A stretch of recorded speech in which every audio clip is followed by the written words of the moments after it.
Histoire 1.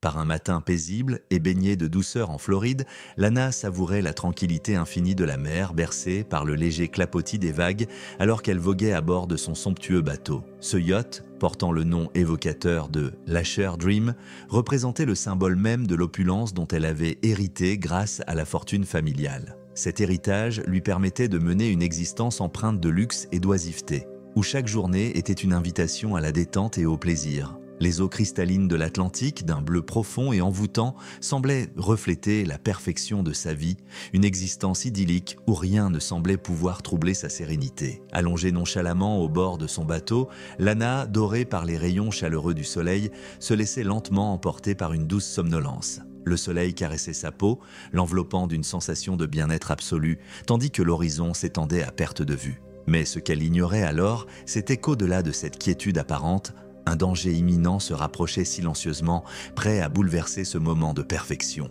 Sans qu'elle ne s'en rende compte, les jambes de Lana s'étaient mises à pendre légèrement au-dessus de la surface de l'eau, l'exposant involontairement au regard perçant du monstre marin qui s'apprêtait à bondir sur cette opportunité. Puis, en une fraction de seconde, le requin attaqua avec une rapidité foudroyante. D'un mouvement brutal et implacable, il referma ses mâchoires puissantes sur le bas du corps de Lana, l'entraînant violemment sous la surface de l'eau. L'instant de calme fut pulvérisé, remplacé par un chaos absolu et une terreur indescriptible. Le choc fut si soudain que Lana fut instantanément tirée de son sommeil, basculant brutalement dans une réalité cauchemardesque. Désorientée et paniquée, elle se retrouva projetée à travers l'eau avec une violence inouïe, secouée comme une vulgaire poupée de chiffon par la force brute du prédateur. Ses cris déchirants et emplis d'effroi furent engloutis par les vagues tumultueuses qui l'entouraient. Le requin, dans une frénésie meurtrière, mordit à nouveau, déchirant sa chair et infligeant des blessures d'une gravité extrême. Le sang s'échappait en abondance, se mêlant à l'eau jusqu'à teinter l'océan d'un rouge sinistre. La douleur était insoutenable, et son corps se débattait désespérément contre l'inexorable étreinte du monstre marin. Pendant ce temps, sous le pont du yacht, Grayson, son mari dévoué, entendit les cris étouffés de son épouse, des hurlements empreints de terreur et d'agonie. Le sang glacé par l'effroi, il se précipita vers le pont, un mélange de panique et d'adrénaline s'emparant de lui. Lorsqu'il aperçut Lana, à moitié immergée, prisonnière des mâchoires du gigantesque requin blanc, une terreur indicible s'abattit sur lui, le laissant sans voix. Mais il n'eut pas une seule seconde d'hésitation. Animé par un mélange de peur et d'amour inébranlable, Grayson plongea tête la première dans l'océan déchaîné, prêt à tout pour arracher sa femme aux griffes de la mort. Le temps semblait s'être figé, chaque seconde étant une lutte entre l'espoir et l'inéluctable. Face à la puissance colossale du prédateur, il rassembla toute sa force et son courage, déterminé à le combattre avec les moyens les plus rudimentaires dont il disposait. D'un poing rageur, il frappa le requin avec une force inouïe, visant ses yeux noirs impassibles et ses branchies, les seuls points sensibles de l'animal. Chaque coup était un acte désespéré, un combat titanesque où la vie et la mort dansaient dangereusement dans les profondeurs de l'océan. Après plusieurs assauts acharnés, le requin finit par lâcher prise, momentanément désorienté. Cette brève ouverture permit à Lana, malgré ses blessures déchirantes, de puiser dans ses dernières forces pour regagner le bateau. Grayson, épuisé mais toujours animé par l'urgence de la situation, l'aida à se hisser à bord avec une détermination féroce, ignorant la douleur et la fatigue qui alourdissaient ses propres membres. Tremblant, le souffle court et encore sous le choc de l'horreur qu'ils venaient de vivre, ils s'agrippèrent l'un à l'autre, submergés par une gratitude incommensurable d'être encore en vie. Cependant, la lutte n'était pas terminée. Le trajet vers la côte fut une épreuve éprouvante, chaque vague amplifiant la souffrance insoutenable de Lana. Son corps, mutilé, saignait abondamment et Grayson fit de son mieux pour improviser des bandages de fortune, tentant désespérément de ralentir l'hémorragie. Chaque minute était une course contre la montre, une lutte acharnée pour arracher Lana aux griffes de la mort qui rôdait encore tout près. L'attaque fit rapidement le tour des médias, provoquant un vent de panique au sein de la communauté côtière. Les autorités lancèrent immédiatement une chasse aux requins bien déterminée à traquer le prédateur responsable de cet effroyable assaut. Des panneaux d'avertissement furent placés sur les plages, appelant à la plus grande prudence face à la menace toujours présente dans les eaux environnantes. Dès leur arrivée sur la terre ferme, Lana fut prise en charge en urgence. Ses blessures, d'une gravité extrême, nécessitèrent plusieurs interventions chirurgicales ainsi qu'une longue et douloureuse période de rééducation. Chaque jour était une nouvelle épreuve, Une bataille pour retrouver une partie de sa mobilité et réapprendre à vivre avec les séquelles indélébiles de cette tragédie.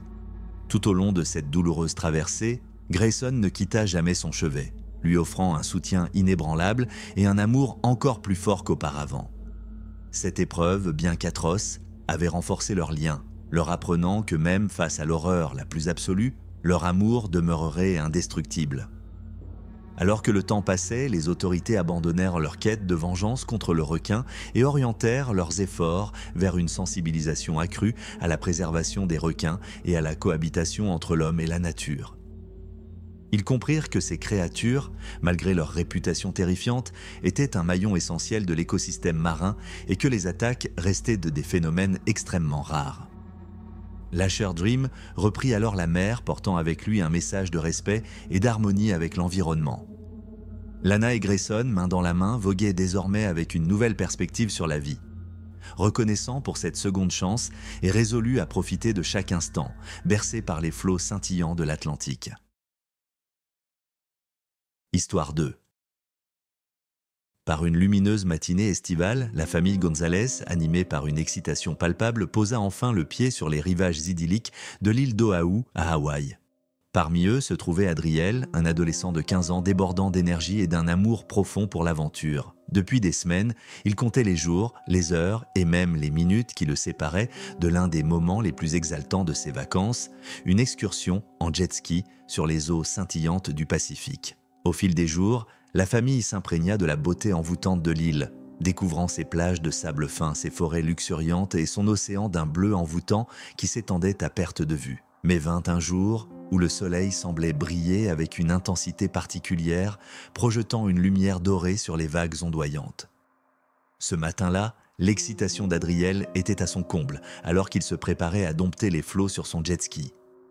Son père, Michael, le regarda avec tendresse et inquiétude avant de lui prodiguer quelques conseils de prudence, insistant sur l'importance de rester vigilant et d'être attentif aux éventuels dangers qui pouvaient se cacher sous la surface apparemment paisible de l'océan. Ignorant les avertissements paternels dans son euphorie juvénile, Adriel démarra son engin et s'élança sur l'eau avec une joie ineffable.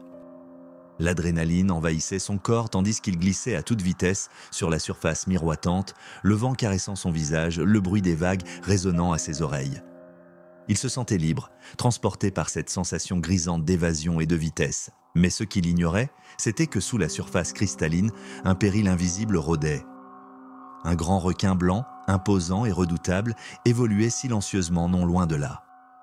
Depuis quelque temps, des chercheurs marins avaient repéré sa présence dans les environs, observant son comportement avec un mélange de fascination et de crainte. Attiré par les vibrations émises par le moteur du jet-ski, le prédateur s'éleva lentement des profondeurs abyssales, se rapprochant imperceptiblement de sa proie insouciante. Puis, en une fraction de seconde, il passa à l'attaque. Avec une rapidité foudroyante, le squale surgit de l'eau et referma ses mâchoires d'acier sur les jambes d'Adriel. Une douleur indescriptible irradia tout son être alors que les dents acérées du requin s'enfonçaient dans sa chair. La puissance de l'impact le propulsa hors du jet-ski, son corps heurtant violemment l'eau avant d'être englouti par une gerbe d'écume teintée de rouge. Désorienté et paniqué, Adriel tenta désespérément de se débattre, frappant et donnant des coups de pied dans l'eau trouble, mais le requin, implacable, resserra son emprise.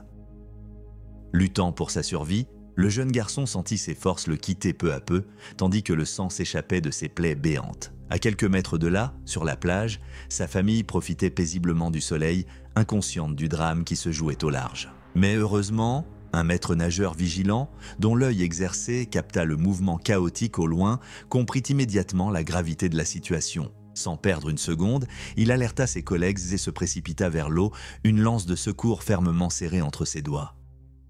Chaque seconde comptait. Il savait que l'adolescent n'aurait aucune chance s'il ne réagissait pas avec la plus grande rapidité. Son entraînement et son instinct prirent le dessus alors qu'il plongea tête la première dans l'océan déchaîné, se dirigeant droit vers le prédateur qui tournait autour de sa proie. Le temps sembla ralentir tandis qu'il s'approchait de la scène, pleinement conscient que sa seule chance de sauver Adriel reposait sur un geste précis et déterminé.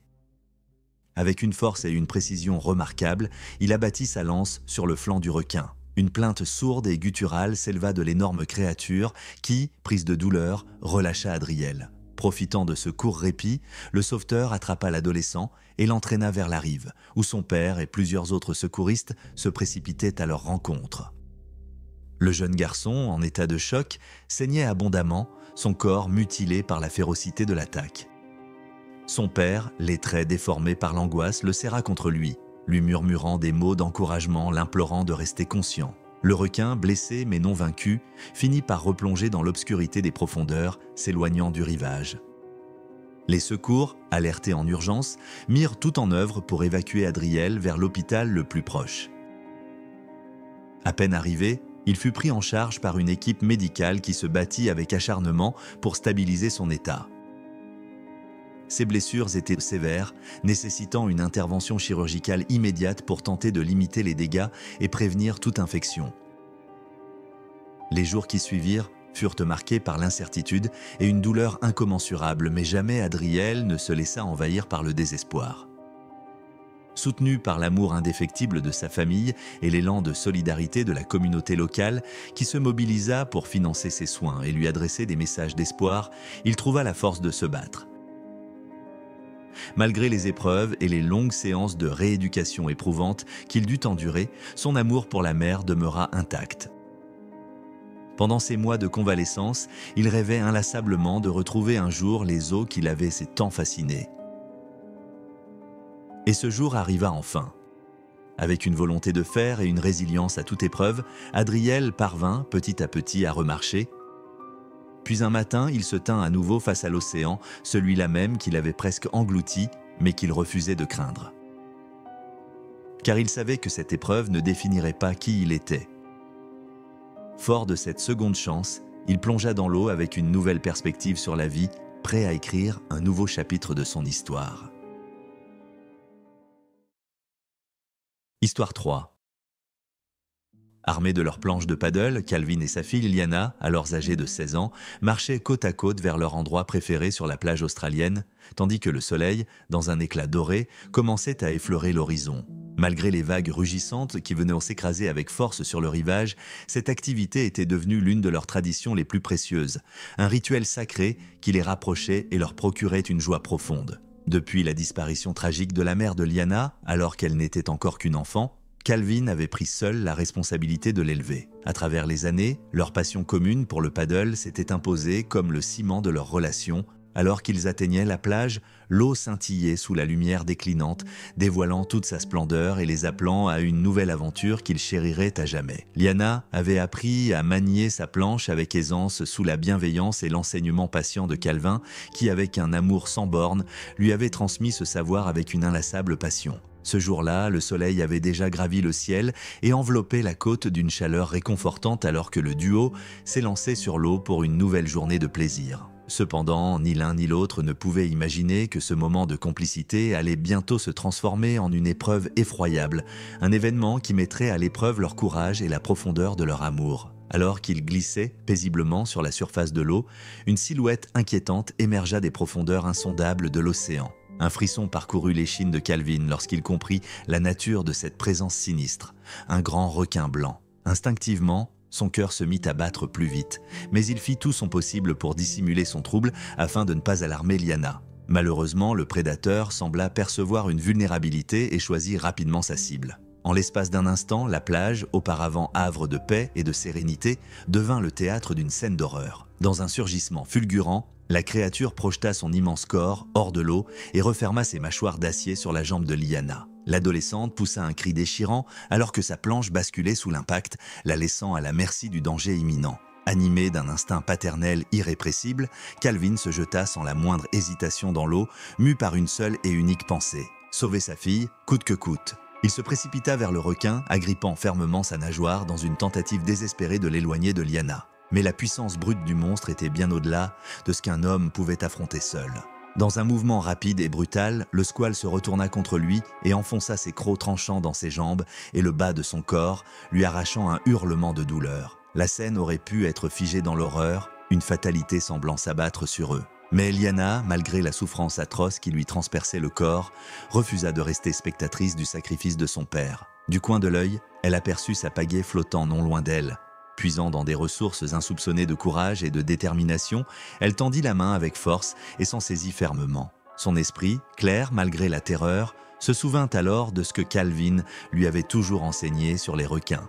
Leurs branchies étaient l'un de leurs points les plus sensibles. Avec une volonté inébranlable, elle brandit sa pagaie et asséna des coups violents sur la tête du prédateur, visant précisément les zones vulnérables. Chaque impact résonnait dans l'eau, mêlant rage et désespoir. La douleur qui consumait son propre corps lui importait peu.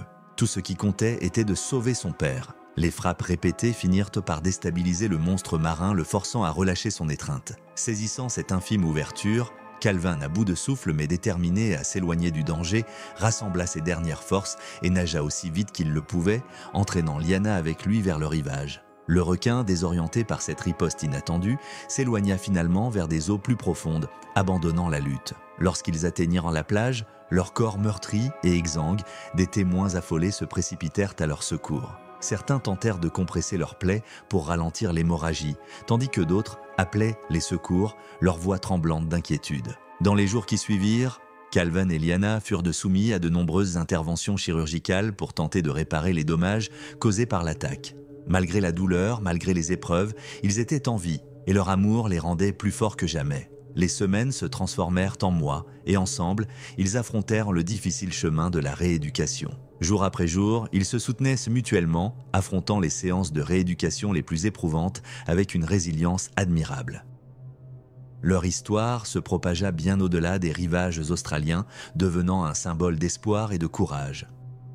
Nombreux furent ceux qui trouvèrent en eux une source d'inspiration, un témoignage vibrant de la puissance de l'amour et de la détermination face aux épreuves les plus redoutables. Quant à Calvin et Liana, il s'avère désormais que l'océan, dans toute sa magnificence, recelait aussi des dangers insoupçonnés. Mais rien, pas même la terreur d'une attaque aussi brutale, ne pourrait jamais les empêcher de l'affronter à nouveau, ensemble, unis par un lien que ni le temps ni les vagues ne pourraient briser. Histoire 4. Clayton avait passé la majeure partie de sa vie sur les paisibles rivages de la Floride, se consacrant à l'art ancestral de la pêche. Solitaire dans son métier, il avait tissé un lien profond avec la mer, trouvant du réconfort dans son immensité insondable et son imprévisibilité fascinante. Chaque jour, inlassablement, il jetait ses filets et attendait patiemment que l'océan lui offre ses trésors. Un matin, alors que le soleil peignait l'horizon de teintes dorées, Clayton prit la mer à bord de sa petite embarcation, emplie d'une excitation particulière. Il espérait une prise mémorable sans se douter que cette journée serait différente de toutes les autres. Tandis qu'il lançait ses filets et attendait avec impatience que la mer lui livre ses richesses, le destin en avait décidé autrement. À son insu, un grand requin blanc rôdait à proximité, attiré par l'odeur persistante du poisson qui flottait dans l'air marin. C'était une créature massive, un véritable colosse des océans. Par un fâcheux concours de circonstances, le filet de Clayton s'emmêla autour du prédateur, déclenchant chez lui un instinct de survie primitif. Pris au piège et paniqué, le requin réagit violemment, attaquant dans une frénésie désespérée. Alors que Clayton commençait à remonter sa prise, un chaos indescriptible éclata soudainement. L'eau se souleva, déchiré par la force colossale du squale qui fonçait droit sur lui à une vitesse foudroyante. Dans un éclair, les puissantes mâchoires de l'animal se refermèrent sur ses jambes avec une force terrifiante. Un hurlement de douleur déchira l'air alors que Clayton était entraîné dans l'eau, prisonnier du redoutable prédateur. Le sang se répandait rapidement autour de lui et la confusion s'emparait de son esprit.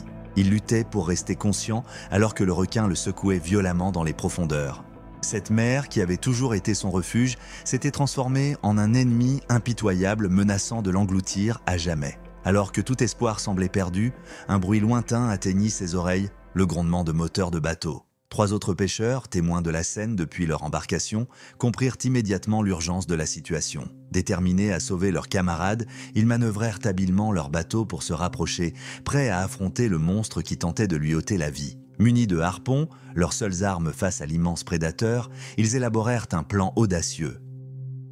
Faisant preuve d'un courage sans faille et d'une précision redoutable, ils lancèrent leurs projectiles vers la bête enragée. L'un après l'autre, les harpons trouvèrent leur cible, pénétrant la peau épaisse du requin. Blessé et en infériorité numérique, le prédateur, après un instant d'hésitation, prit la décision de relâcher Clayton. Libéré de l'étreinte mortelle du squale, le pêcheur flottait à la surface à bout de force. Sans perdre un instant, ses compagnons le hissèrent à bord de leur embarcation. Son corps était en sang, la douleur insoutenable, mais il était vivant. Le bateau repartit à toute allure vers la côte, chacun retenant son souffle, priant silencieusement pour que Clayton tienne le coup. Le trajet, bien que rapide, sembla interminable, chaque minute s'étirant dans l'angoisse et l'incertitude. Lorsqu'ils atteignirent enfin le rivage, une foule s'était déjà rassemblée, attirée par les cris et l'agitation. Des mains tremblantes se tendirent pour aider Clayton tandis que des voix appelaient à l'aide. Rapidement, les secours arrivèrent et le transportèrent d'urgence à l'hôpital. Les blessures étaient de graves et nécessitaient une attention immédiate. Les médecins se battirent sans relâche pour stabiliser son état, multipliant les interventions chirurgicales et les transfusions. Pendant des jours, il lutta contre la mort, son corps et son esprit refusant d'abandonner. Les semaines passèrent et Clayton, avec une détermination née d'années passées à affronter la mer, entama sa longue convalescence. Ses compagnons restèrent à ses côtés, lui apportant soutien et réconfort dans cette épreuve. Peu à peu, il retrouva ses forces, bien que son corps garde à jamais les cicatrices de ce combat pour la survie. Son histoire se propagea rapidement dans les villes côtières, devenant une légende de courage et de persévérance. Clayton n'était pas seulement un survivant, il était devenu un symbole du lien indéfectible entre l'homme et la mer, une preuve de la force inébranlable de l'esprit humain face aux épreuves les plus redoutables que la nature puisse imposer.